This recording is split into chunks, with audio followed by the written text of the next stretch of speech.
Po', ma anche le province di Treviso, Padova, Venezia, zone rosse escluse dai contributi del decreto rilancio. Il Veneto presenta ricorso, Zaia finirà nel cestino e dovrà essere riscritto. Nidi privati, stamane la protesta delle educatrici dell'infanzia. Il governatore intanto annuncia per domani la nuova ordinanza che riaprirà da lunedì anche i centri estivi. Linea dura di prefetture e amministrazioni contro la movida davanti ai locali. Il prefetto di Treviso: non possiamo far finta di non vedere, pronti a chiudere anche i locali. È stato il primo paziente a uscire guarito dal coronavirus dall'ospedale di Schiavonia dopo 18 giorni di terapia intensiva. Oggi è testimonia dell'ULSS 6 sull'uso della mascherina.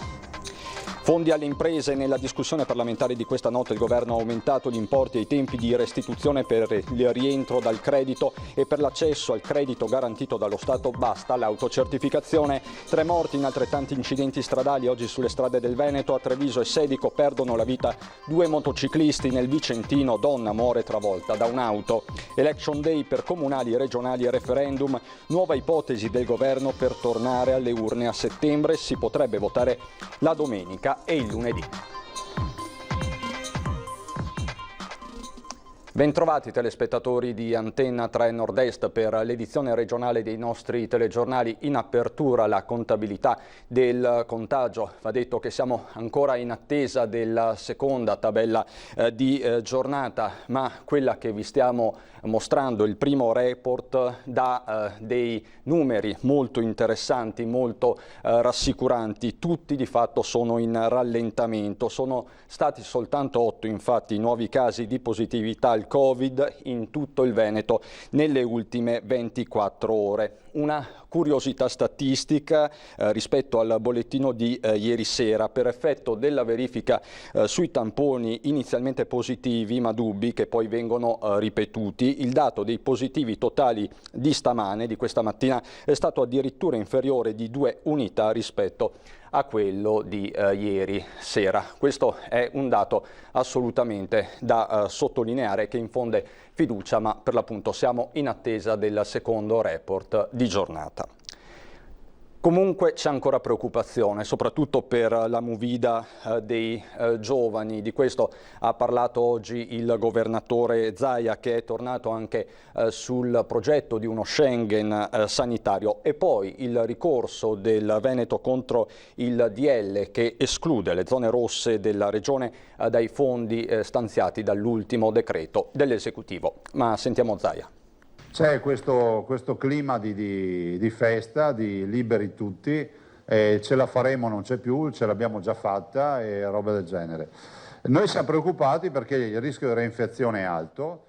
Esordisce con la preoccupazione per possibili nuovi focolai il governatore Zaia dopo le molte segnalazioni di assembramenti e movida davanti ai locali appena riaperti. Nuove infezioni porterebbero a tornare indietro con nuove chiusure e tutte le conseguenze economiche e sanitarie, sottolinea il presidente del Veneto, appellandosi ai concittadini. C'è poi la preoccupazione per gli scenari sul turismo in vista di una riapertura delle frontiere. Noi speriamo che nel rispetto delle regole sanitarie e nella massima tutela della salute dei cittadini si vada verso un Schengen sanitario, nel senso che si vada verso un Schengen sanitario, il che significa che, se è sostenibile, non ci siano più limiti, ad esempio rispetto alle quarantene. Il vero tema non è tanto arrivare in Italia o dall'Italia andare in qualche paese, ma è quello di non doversi necessariamente mettere in quarantena. Un ruolo qui lo potrebbe avere ad esempio anche l'aspetto diagnostico dal paese di provenienza. Non so, uno si fa il tampone, arriva e sappiamo che ha già avuto il tampone e quindi c'è stata una fase diagnostica. Fermo restando che stiamo parlando di una mole di turisti che è paurosa. Il Veneto sta intanto lavorando ad una campagna promozionale delle località della regione. Stiamo tentando anche di calibrare una campagna che sia, ripeto, portata avanti da dei testimonial a livello internazionale, e che sia anche aggressive, cioè che sia fuori, aggressive brutto termine, che non sia convenzionale, perché altrimenti andiamo a perderci nel mare magnum. Infine una stoccata al governo per l'esclusione delle zone rosse del Veneto, che oltre a Vo sono anche le province di Treviso, Padova e Venezia, dal decreto rilancio. Il decreto dice che per almeno 3 giorni deve essere stata zona rossa. Le zone rosse sono state revocate il 13 di aprile, 8 marzo, 13 aprile sono 30 giorni. Magia, sono sparite tutte le province interessate del Veneto e sono rimaste tutte le altre, quelle dell'Emilia Romagna e della Lombardia. Il risultato che abbiamo dato incarico già oggi al professor Bertolissi e noi ricorriamo dappertutto questo decreto, vedrete, ve lo dimostrerò, verrà buttato nel cestino e deve essere riscritto. Hanno protestato di bianco vestite le educatrici dell'infanzia del Veneto che poi hanno incontrato il presidente Zaia che le ha rassicurate, ma vediamo.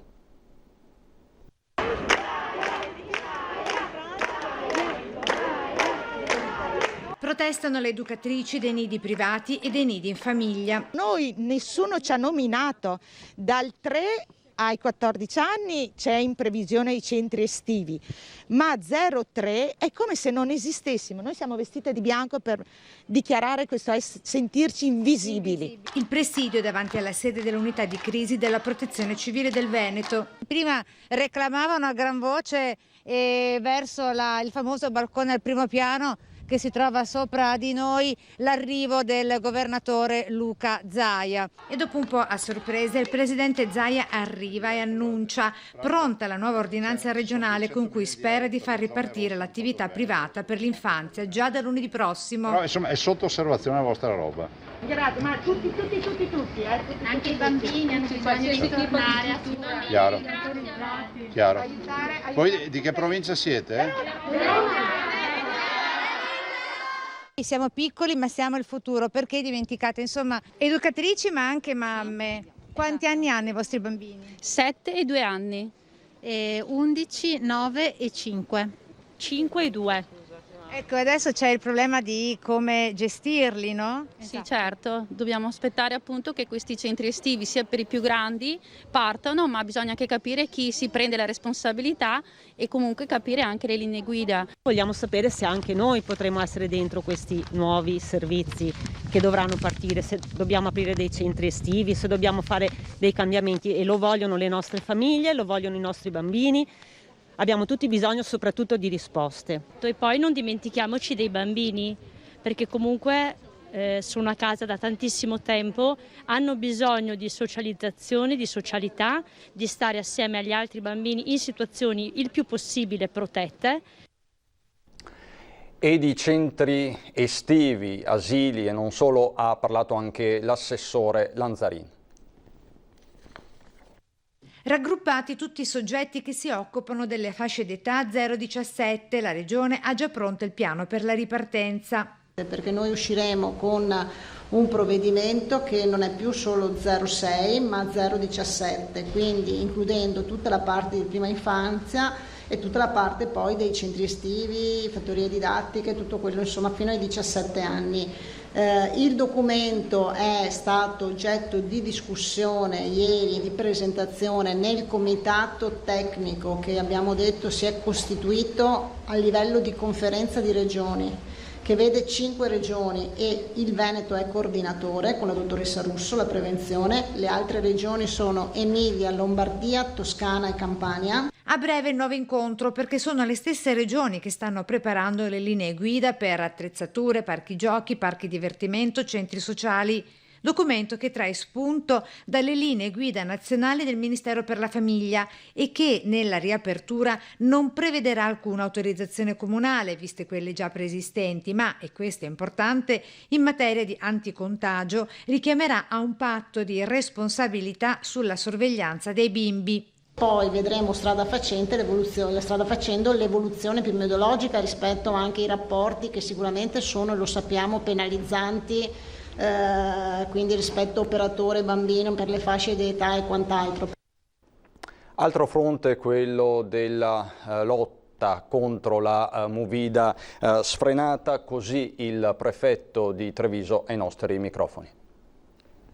In questo momento si chiede alle alle polizie municipali, quindi ai sindaci anche con i poteri di intervento che hanno rispetto a quelli che sono provvedimenti che riguardano ad esempio modifiche degli orari di apertura e chiusura di questi locali, ma anche interventi sanzionatori, di dare di fare controlli mirati proprio su quelli che sono i luoghi di ritrovo, esercizi pubblici. Dopo gli assembramenti nelle piazze si corre ai ripari. Sindaci e prefetti convocano il tavolo per l'ordine e la sicurezza pubblica per ridisegnare un nuovo protocollo di collaborazione tra forze dell'ordine che attenzioni in particolar modo tutti quei luoghi in cui si possono generare assembramenti. Torna la linea dura, multe per chi trasgredisce le regole, clienti ma anche titolari dei locali che potrebbero anche arrivare a rischiare la licenza. Una grande responsabilità l'hanno appunto proprio i gestori di questi luoghi di ritrovo, non dissimilmente da quello che avviene ad esempio per i vari imprenditori che hanno aperto e che devono rispettare tutta una serie di protocolli a tutela ovviamente dell'integrità per esempio dei lavoratori. Stessa cosa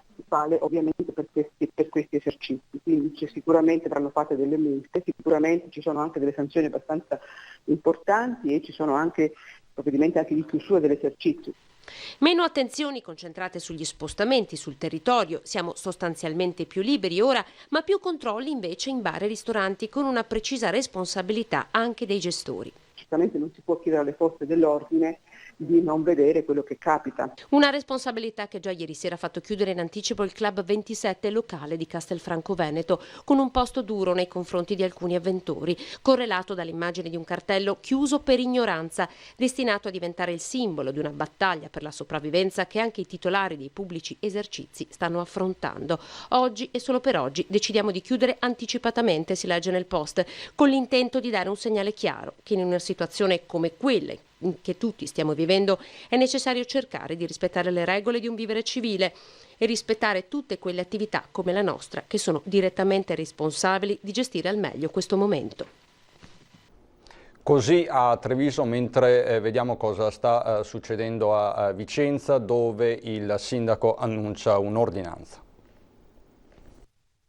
Movida selvaggia, assembramenti in centro storico a Vicenza che hanno segnato l'ultimo weekend e che non verranno tollerati il prossimo fine settimana. Il sindaco sta lavorando a un'ordinanza per evitare che davanti ai locali si formino gruppetti con distanze azzerate e mascherine in molti casi abbassate, come si vede in queste foto scattate da cittadini indignati.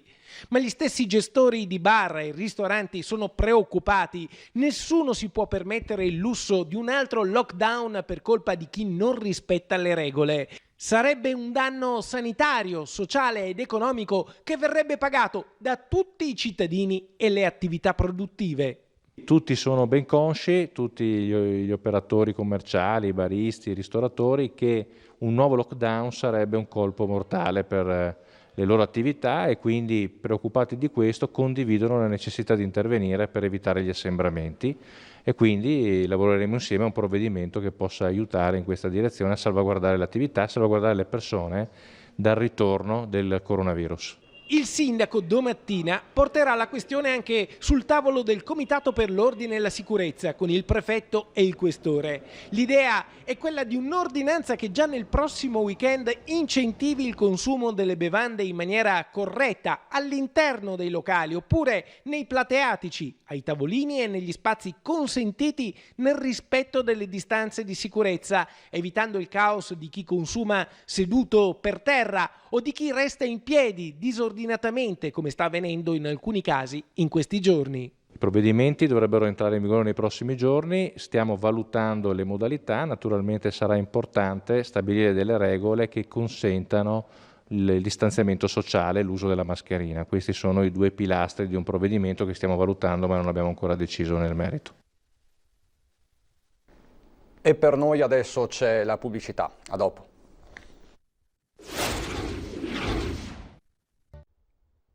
Di nuovo in studio per raccontarvi la storia del primo paziente a uscire guarito dal Covid-19 all'ospedale di Schiavonia, che adesso è diventato testimonial per l'ULSS 6.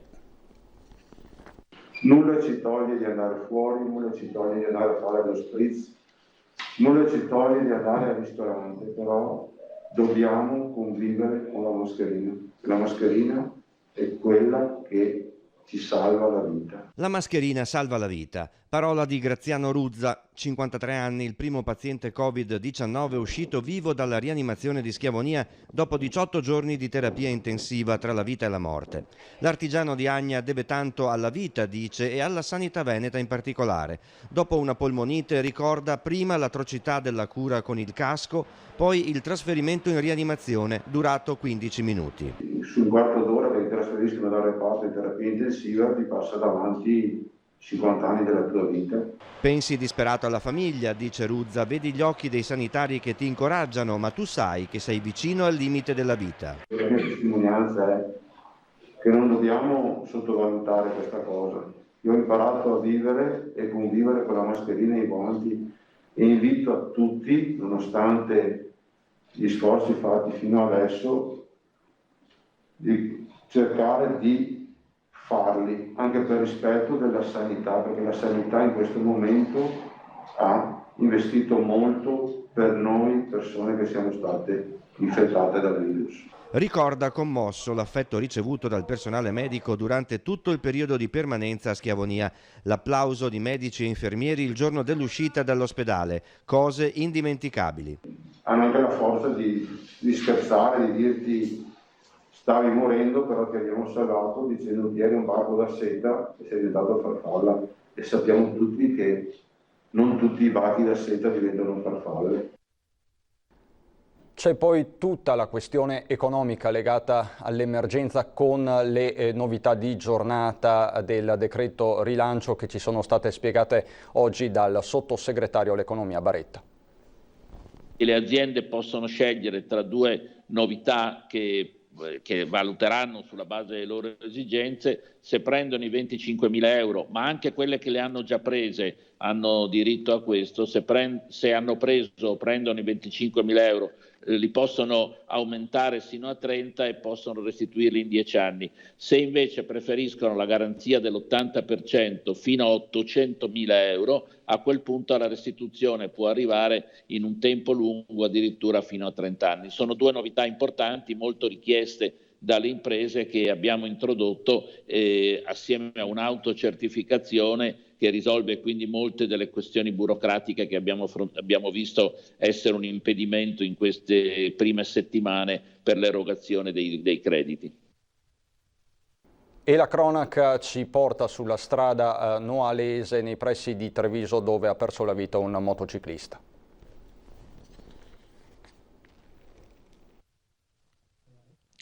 Le condizioni subito dopo lo schianto sono apparse gravissime. Inutili tentativi del 118 di rianimare Alfio Alessandrini, 61 anni, di Sant'Alberto di Zerobranco, che poco prima delle 11 a bordo della sua Suzuki nera stava percorrendo la strada noalese in direzione Treviso. Qui lo scontro con una Ford Ka guidata da un 56enne trevigiano che si stava immettendo da una laterale di sinistra. Le dinamiche esatte dell'incidente però sono ancora in fase di ricostruzione da parte della Polstrada di Treviso, che per più di 2 ore ha effettuato i rilievi nelle vicinanze del ristorante Busatto, con notevoli disagi al traffico, molti gli automobilisti attoniti. Vedendo il tutto, sono stato male, vedendo la persona a terra, insomma. Ecco. E sono rimasti molto colpiti. La strada sì, trafficata sì, ma in questo momento non tanto. L'aeroporto è chiuso, quindi c'è molto meno traffico. Alfio lascia una moglie e 2 figli poco più che ventenni, Giulia e Davide. In tanti lo conoscevano, prima aveva gestito una rivendita di vini, poi si era occupato di lavori di giardinaggio, ora era impiegato in una ditta di ponteggi. Parla di una doccia fredda per la comunità il sindaco di Zerobranco Luca Durighetto, cui si aggiunge il dolore del consigliere Andrea Favaretto, amico di Alfio, che in mattinata con il suo camion è passato sul luogo della tragedia. Sì, io lavoro all'ICG di Grigolini, sono tragiato per mezzo pesante, al momento non mi ero accorto sinceramente che era lui, poi sono venuto a saperlo e la notizia mi ha veramente abbattuto. Faccio le condoglianze a nome del sindaco e di tutta l'amministrazione comunale alla famiglia. Resta il ricordo del lavoratore e padre di famiglia. È una persona normale, normalissima, che seguiva la sua famiglia, lavorava, ha passato anche momenti difficili nella crisi dell'edilizia, ha provato a aprire un'attività sua, è durata per anni, vendeva vino, era molto conosciuto, una persona che se avevi bisogno era sempre disponibile. Questo a Treviso, ma un motociclista veronese è morto stamattina sempre alla stessa ora, alle 11, in un incidente accaduto lungo la 203 a Gordina in località Candaten di Sedico. L'uomo Alessandro Bighignoli, di 51 anni, era in sella alla sua moto Honda 90 diretto verso Agordo quando un cervo gli ha improvvisamente attraversato la strada. L'impatto è stato inevitabile, le conseguenze della caduta sono state fatali per il motociclista, che è morto sul colpo. E un altro incidente si è registrato oggi a Scaldaferro nel Vicentino, dove a perdere la vita è stata una 55enne che stava facendo jogging. Parliamo adesso di media locali, parliamo del caso Gazzettino, il punto nel servizio. L'Italia riparte, il Friuli riparte, il Veneto riaccende finalmente i motori, ma il Gazzettino si trova ancora nel lockdown più totale. Tutte le redazioni sono chiuse. Tutti i giornalisti sono rinserrati nelle loro case. Così il rappresentante del comitato di redazione del Gazzettino nella videoconferenza organizzata per manifestare la preoccupazione dei giornalisti della testata ancora costretti allo smart working senza avere, secondo i rappresentanti sindacali, strumenti e tutele adeguate. Il timore è che le redazioni non riaprano e l'azienda sfrutti la circostanza per abbattere i costi piuttosto che impegnarsi in un piano di rilancio. L'appello che noi facciamo è quello di dire rilanciamo il Gazzettino, perché il Gazzettino non è patrimonio solo di Caltagirone o dell'editore, ma è un patrimonio storico, culturale e anche identitario sia del Veneto che del Friuli. Per il direttore Roberto Papetti, l'azienda, che ha confermato lo smart working fino al 14 giugno, ha agito e sta agendo con tutt'altre intenzioni. C'è una data che l'azienda ha fissato per il prolungamento dello smart working, è il 15 giugno, e tale rimane. Il Gazzettino è stato l'unico giornale che ha dotato ormai la quasi totalità dei propri giornalisti di un personal computer con un router a carico dell'azienda, proprio per consentire e garantire il massimo della sicurezza ai propri giornalisti in un periodo come questo. Io credo che essersi mosso per tutelare la salute e la sicurezza dei propri lavoratori sia un atto di merito. In collegamento da Roma il segretario nazionale FNSI Raffaele Lorusso, fatto salve le criticità su cui avviare un confronto con l'azienda, ha riferito che dal 15 giugno il gruppo intenderebbe procedere a un graduale rientro in redazione. Si sta creando una convergenza sia da parte aziendale ma sia anche da parte giornalistica, quindi delle redazioni, sulla necessità di riprendere quanto prima possibile l'attività redazionale piena. Lo smart working può essere, come dire, una modalità utilizzata in determinate situazioni, piuttosto che in determinati ambiti o piuttosto per coprire determinati eventi, ma non può diventare la regola all'interno del nostro settore. E ci sono i casi appena arrivati, il nuovo bollettino, il secondo report di giornata della Regione del Veneto, lo vediamo brevissimamente perché è molto importante. 0 nuovi casi di contagio. La notizia di per sé, mi sento di dire, è abbastanza eclatante. Lo vedete anche voi, una colonna di 0 nel report del 21:05 ore 17. Diciamo che segna un punto davvero importante questo report sul fronte del contagio. Vediamo i decessi restano comunque elevati, sono 4 nel corso della giornata e si sono registrati all'ospedale di Villafranca, vedo sempre molto velocemente, gli altri 2 all'ospedale di Treviso, ma lo ripeto, 0 casi di contagio stando al report diffuso proprio in questo minuto dalla Regione del Veneto con Azienda Zero. È tutto, adesso le previsioni del tempo, buon proseguimento.